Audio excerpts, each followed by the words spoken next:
Now we're counting down to the Rugby World Cup final. It's the world's top-ranked side, England, against the defending champions and hosts, New Zealand. It's taking place on Saturday, and we're going to look ahead to that one now with a World Cup winner, Rachael Burford. Rachael, good morning. Right, before we get into the game in detail, you've been in this position before. You've been preparing for a World Cup final. How will those players be feeling in the days building up to it? Oh, I think first off, huge excitement. England are coming to this tournament with so much pressure on their shoulders about reaching that final. So I think they'll just be enjoying the hard test that they had against Canada, which was really tight and a test that they needed. But I think lots of excitement. The team will be really well prepared. They would have prepared in pre-season about what this week would look like, so it's all familiar to them. You know, you've got to approach games, even though the magnitude of it is a Rugby World Cup final, you've still got to go through the same things you did last week. Don't change too much. But I definitely know that the girls are absolutely buzzing about their effort last weekend and now the opportunity to play in a World Cup final. And not only are they just playing in a World Cup final, they're taking on the host nation. Will that help or hinder them, do you think, Rachael? I don't think either. I think they probably want to play New Zealand. The best place to play New Zealand is in New Zealand. Beating them in New Zealand would be, you know, the icing on top of the cake for them, because it's so hard to beat New Zealand here.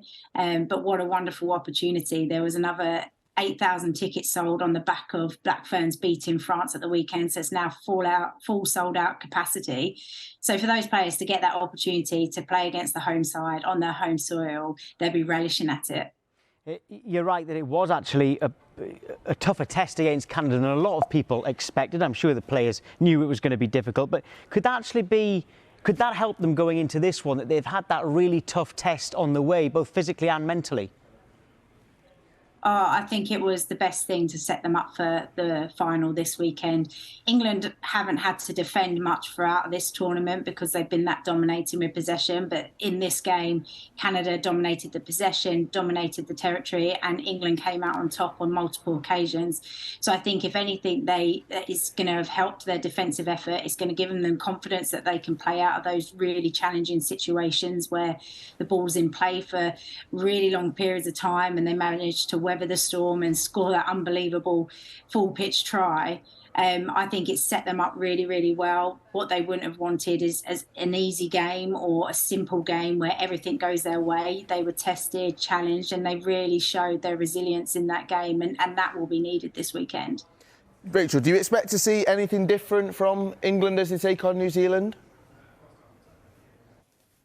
I do hope so. I hope we can move the ball a bit more into the wider channels. New Zealand get pretty narrow in their defence, and there's plenty of opportunities for them in those outside channels. And our backline is really threatening. If they have the ability to get the ball, it can really cause New Zealand some problems out there, which they're going to need. They're going to need to bring different elements to the game if they want to beat Black Ferns. Who would you say are the key players to make the difference in this final? Well, I think, you know, you've got to start at your pack and how strong and consistent our front eight have been. Both set piece is so critical in the game nowadays. You know, if you're not winning your line-outs, you're not winning your scrums, then you don't have a platform to play against. So I think first and foremost, the pack will have the duty to, you know, put the game in the right positions in order to allow the backs to be able to thrive and play with the flair that they can play with. Leanne Infante is going to be important, the way that she moves the ball and how quick she moves it. Zoe Harrison, how she kicks the ball and gets England into the right positions throughout the game will be really critical in order to really kind of put pressure on New Zealand. And when they get their chances, they're going to have to all be, you know, really focused at those moments and those times, because there won't be as many opportunities against the Black Ferns. So when they come, they're going to have to take them.